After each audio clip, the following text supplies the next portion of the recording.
3 बार नहीं, जब 4 बार आपको टिकट दिया तो तुम जीत नहीं पाए, और आज कहते हैं कि मैं हूं तो कांग्रेस हूं। अरे 25 साल मैंने कांग्रेस में सेवा की, लेकिन मैंने कभी ये नहीं कहा कि मैं ही कांग्रेस हूं। मैं ये कहता हूं कि मैं कांग्रेस का कार्य करता हूं। तो ऐसे लोगों की बातों में मत आना। हमारे गांव के अंदर एक दूसरे को लड़ाने की कोशिश करेंगे, लेकिन इनकी बातों पे मत आना, और एक ही लक्ष्य रखना, कांग्रेस जितान से चुनाव जीतेगी, निमाड़ में भारी बहुमत से आगे रखेंगे, और आदरणीय सुरेंद्र गोयल साहब इस क्षेत्र का नेतृत्व करेंगे, ताकि हम सबका विकास हो सकता है। बाकी मैं अब ज्यादा नहीं कहते हुए बहुत समय लिया। पुणे में सभी मंचासीन हमारे नेतागण से धन्यवाद देता हूँ, क्षमा चाहता हूँ। मेरी गांव में पधारे, कोई आपके मान और सम्मान में कमी रही हो तो मैं इन तमाम गांव वासियों से बेटा होने के नाते आपसे क्षमा चाहता हूँ, और विश्वास लेके जाइए, हम कंधे से कंधा मिलाकर काम करेंगे और गोयल साहब चुनाव जीतेंगे। बाकी तो किन्नी बातों में तो ऐसे ही मत थी, और गाँव में बैठो अब भटोड़ा भी रहती है, मारे मोटोड़ा भाई पनी दे और नेम के भाई पीला चावल बांट दिया, या पीला चावल ले ले जाओ, और अब क्या गाड़ी फतेह पार लगा दो। नौजवान युवा साथी, कोई भूत माता नारे नहीं रहना। निम्बाज ना सब ज्यादा भूत है, निम्बाज में ना सब ज्यादा भूत है। मांगवा गर्दन अल्लाह पर ठाणाल भूत में ध्यान रख दो। भुगजी ठीक है नहीं इरबा ठाणे ठाणे है ए माने गया डॉक्टर साहब, आप सब लोग ध्यान रखते हैं। राजू तू तो भारी आदमी रहोगे, वही कहना है। और गांव में बेटर अपील है, तो मैं टाबर नहीं अटे मेहमान को नहीं हूँ, तो एक बेटर अपील है, तुम्हारी बात रख दो, हमारी बात खाली मत होने दो, और गोयल साहब में बता दे दो कि निम्बा जो कहता है वो करता है और करके दिखाता है।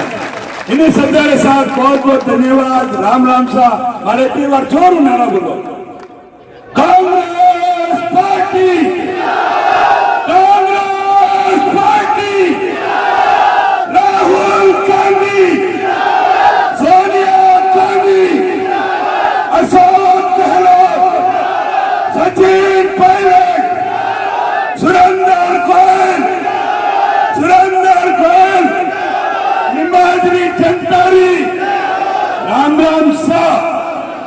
कांग्रेस पार्टी, कांग्रेस पार्टी आज हिमायत नगर में आयोजित राजनीतिक मंच पर हम सभी के लाडले राजस्थान सरकार के पूर्व मंत्री, कांग्रेस प्रत्याशी आदरणीय श्रीमान सुरेंद्र गोयल साहब, हमारे निवास के ठाकुर साहब, आदरणीय श्री भगवत सिंह जी साहब, मंच पर विराजित भाई चंदूराम जी चोपड़ा, यूसुफ चाचा, रशीद चाचा, खेतुराम जी महाराज और प्रदीप सिंह जी बारट, रेखा जी, भाई गोवर्धन जी, पूर्व सरपंच साहब, जेपी टेलर साहब, टगराराम जी कुमाऊ साहब, बाबूलाल जी सिरवी साहब, भाई साबिर जी राज से, और बंधु खान जी, भाई जवाहरलाल जी, पन्नालाल जी, देवाराम जी डंजा साहब, और तमाम यहाँ विराजित मेरे पिता तुल्य बुजुर्गों, मेरे नौजवान या साथियों, दोस्तों और सभी मेरे ग्रामवासियों के चरणों में मेरा प्रणाम और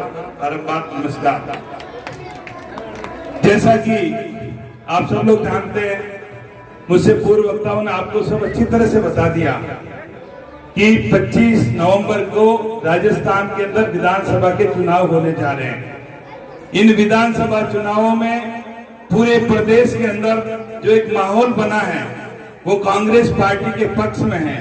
अभी कांग्रेस पार्टी की सरकार राजस्थान में है, और जो 5 साल के कार्यकाल में राजस्थान सरकार ने जो योजनाएं बनाई, जो कार्यक्रम किए, हर आम नागरिक को ध्यान में रखकर वो योजनाएं बनी, उसी का फायदा है कि पिछले 20-25 साल से राजस्थान के अंदर पहली बार कांग्रेस की सरकार दोबारा बनने जा रही है। वो हम सभी के लिए खुशी की बात है। इसलिए हम सब लोगों का दायित्व बनता है, हम सभी लोगों का धर्म बनता है कि किसी भी तरह से इस राजस्थान की सरकार के अंदर जेतारण विधानसभा क्षेत्र की भागीदारी होनी जरूरी है। मैं जानता हूं कि जेतारण विधानसभा क्षेत्र बहुत बड़ा क्षेत्र है। क्षेत्र के अंदर 36 कौम के लोग रहते हैं, और इस क्षेत्र के अंदर सबसे ज्यादा अगर कोई मतदाता है वो कांग्रेस पार्टी के मतदाता है साथियों। क्योंकि कांग्रेस पार्टी वो पार्टी है जो 36 कौम को साथ में लेकर चलती है, सभी भाई से भाई को समान साथ में रखकर चलने वाली पार्टी है।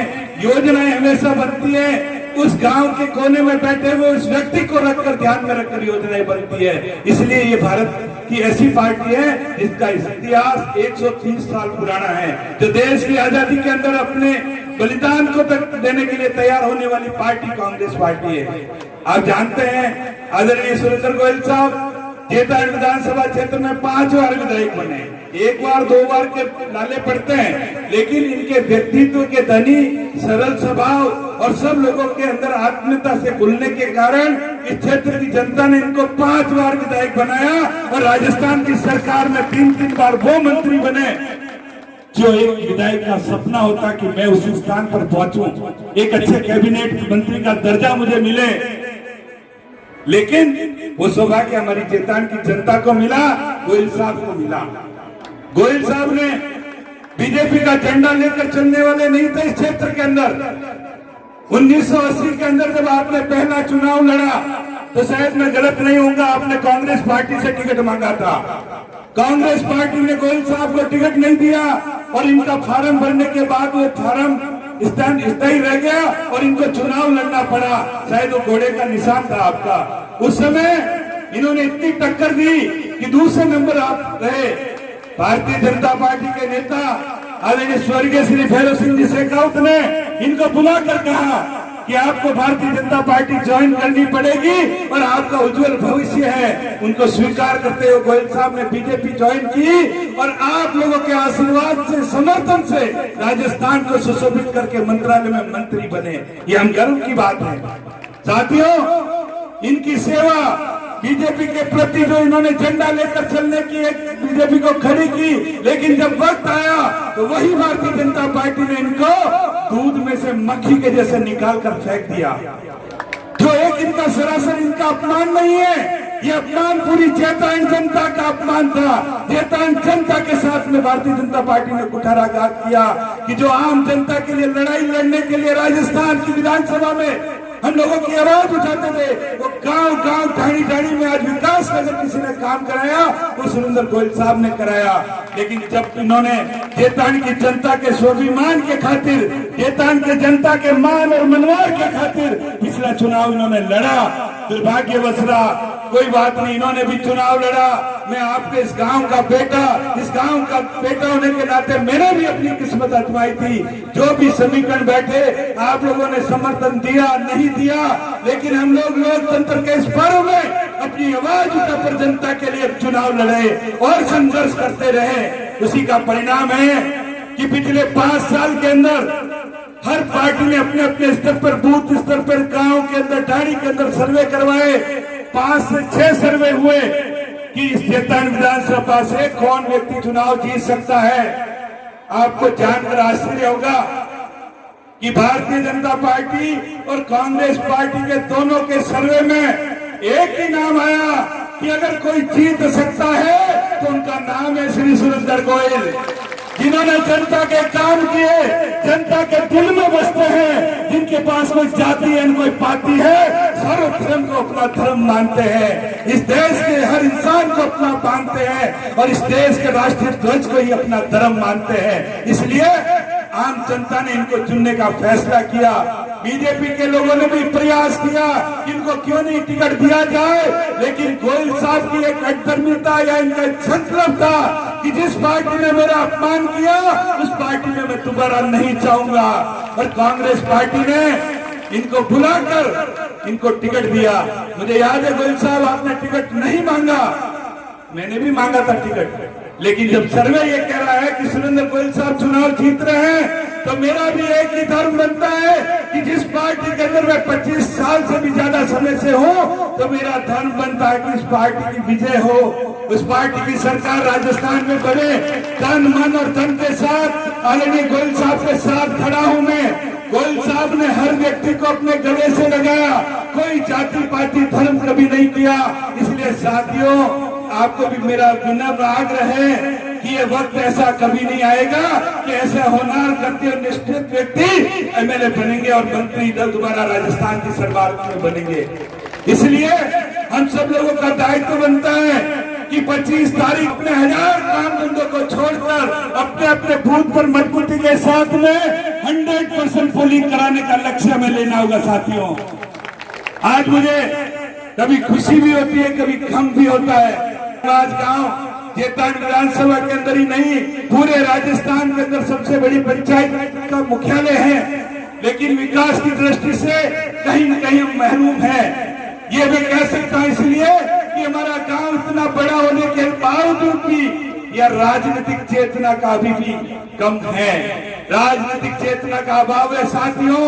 अरे उठ खड़े हो, निमाज की दुनिया जनता चाहे तो एक तहलका मचा सकती है, विधायक वही बनेगा जो निमाज की जनता चाहेगी। ये संकल्प लेना है। सबसे बड़ा वोट बैंक हमारे पास में है निमाज नगर के अंदर, निगर पंचायत के अंदर 36 के कौम के लोग हम हैं। तो ये लक्ष्य लें कि आने वाले समय में गोयल साहब विजय हुए और हमारे निमाज ग्राम का ही नहीं, पूरे जेतान विधानसभा क्षेत्र का चहुमुखी विकास हो, जो योजनाएं लंबित है उनका क्रियान्वयन हो, जो बेरोजगारी का अभाव उस क्षेत्र में उन लोगों को रोजगार मिले और 36 कौम के लोगों के अंदर मन में जो कुछ ऐसे लोग भय प्राप्त करना चाहते हैं, जाति धर्म मंदिर मस्जिद पर लड़ाने वाले लोगों के मुंह पर ताला लगाए जा सकते हैं। ये हमें करना है साथियों। भाई भाई के काम आएगा, गांव काम आएगा, परिवार काम आएगा। अगर हम आपस में लड़ते रहेंगे, आपस में एक दूसरे की क्रिटिसाइज करेंगे, तो मैं ये कहना चाहूंगा वो दिन दूर नहीं जो ऐसे नकार और निकम्मा लोग हम पर राजनीति करेंगे कि हम देखते रह जाएंगे। और लोग बाहर से आते हैं, भाई बहन भतीजा बोलते हैं और वो हम लोगों के वोट लेके चले जाते हैं। इसलिए निमाज वो धरती है जो आग लगाएगी कि हमको किसी भी सूरत में जेतारण का विधायक बनाना है, तो दुनिया की ताकत उसे रोक नहीं सकती साथियों। इसलिए मैं आपको कहना चाहूंगा, सरकार की योजनाएं बहुत है। आदरणीय गोयल साहब अभी आपको बताएंगे। हमारे मंच पर बैठे हुए एक से एक नेता हैं, एक से एक सक्षम व्यक्ति हैं, जिन्होंने राजनीति के अंदर अपनी आहुति दी, आम जनता की सेवा की, गरीबों की सेवा की। वैसे लोग आपके सामने बैठे हैं, हम सबका कर्तव्य है निमाज से भारी मतों से सुरेंद्र गोयल साहब ये विश्वास लेके जाइए 95% वोट आपके पक्ष में होंगे। 5% तो हम किसी को नहीं कह सकते, सबकी इच्छा और अपनी पार्टी का महत्व होता है। बाकी नहीं बातें, कई लोग आएंगे आपके सामने, कोई भाई बनेगा, कोई भतीजा बनेगा, कोई बेटा बनेगा, कोई रुमाल लेने जाए जो आंसू काटते ही आए। जब आज मैं था कांग्रेस से तो मैं हूँ। अरे कांग्रेस किसी एक व्यक्ति की नहीं है, कांग्रेस 36 बिरादरी के लोगों की, लाखों हजारों कार्यकर्ताओं की पार्टी है। पार्टी को जिन्होंने सींचा है, कांग्रेस पार्टी उनकी है। जो लोग कहते हैं कि मैं हूँ कांग्रेस पार्टी है, अरे जब कांग्रेस पार्टी ने एक बार नहीं, 2 बार नहीं, 3 बार नहीं, जब 4 बार आपको टिकट दिया तो तुम जीत नहीं पाए, और आज कहते हैं कि मैं हूँ तो कांग्रेस हूँ। अरे 25 साल मैंने कांग्रेस में सेवा की, लेकिन मैंने कभी ये नहीं कहा कि मैं ही कांग्रेस हूँ। मैं ये कहता हूँ कि मैं कांग्रेस का कार्यकर्ता हूँ। तो ऐसे लोगों की बातों में मत आना। हमारे गांव के अंदर एक दूसरे को लड़ाने की कोशिश करेंगे, लेकिन इनकी बातों पे मत आना और एक ही लक्ष्य रखना, कांग्रेस जेतान से चुनाव जीतेगी, निमाज में भारी बहुमत से आगे रखेंगे और आदरणीय सुरेंद्र गोयल साहब इस क्षेत्र का नेतृत्व करेंगे, ताकि हम सबका विकास हो सकता है। बाकी मैं अब ज्यादा नहीं कहते हुए बहुत समय लिया। पुणे में सभी मंचासीन हमारे नेतागण से धन्यवाद देता हूँ, क्षमा चाहता हूँ। मेरी गांव में पधारे, कोई आपके मान और सम्मान में कमी रही हो तो मैं इन तमाम गांव वासियों से बेटा होने के नाते आपसे क्षमा चाहता हूँ। और विश्वास लेके जाइए, हम कंधे से कंधा मिलाकर काम करेंगे और गोयल साहब चुनाव जीतेंगे। बाकी तो किन्हीं बातों में तो ऐसे ही मत थी। और गाँव में बैठो, अब बिडोड़ा भी रहती है, मारे मोटोड़ा भी पनी दे और नेम के भाई पीड़ा चावल बांट दियो, या पीड़ा चावल ले ले जाओ और अब क्या गाड़ी फतेह पार लगा दो। नौजवान युवा साथी, कोई भूत माता नारा नहीं रहना, निम्बाल समूह ज्यादा भूत है। निंबाजू में ना सब ज्यादा भूत है मांगवा गर्दन अल्लाह पण ठाणाला भूत में ध्यान रखो भुगजी ठीक है नहीं इरबा ठाणुन ने ठाणे है ए माने में गया डॉक्टर साहब आप सब लोग ध्यान रखते हैं राजू तू तो भारी आदमी रहो वही कहना है और गांव रे बेटर अपील है मैं तो मैं टाबर हूं नहीं अटे मेहमान को नहीं हूं तो एक बेटर अपील है तुम्हारी बात रख दो हमारी बात खाली मत जाऊं दे दो और गोयल साहब में बता दे दो कि निम्बा जो कहता है वो करता है और करके दिखाता है इन्हें समझाने साथ बहुत बहुत धन्यवाद राम राम सा हमारे 3 बार जोर नारा बोलो Congress party Congress party Rahul Gandhi Sonia Gandhi Ashok Gehlot Sachin Pilot Surendra Goyal निम्बाजरी जनतारी राम राम सा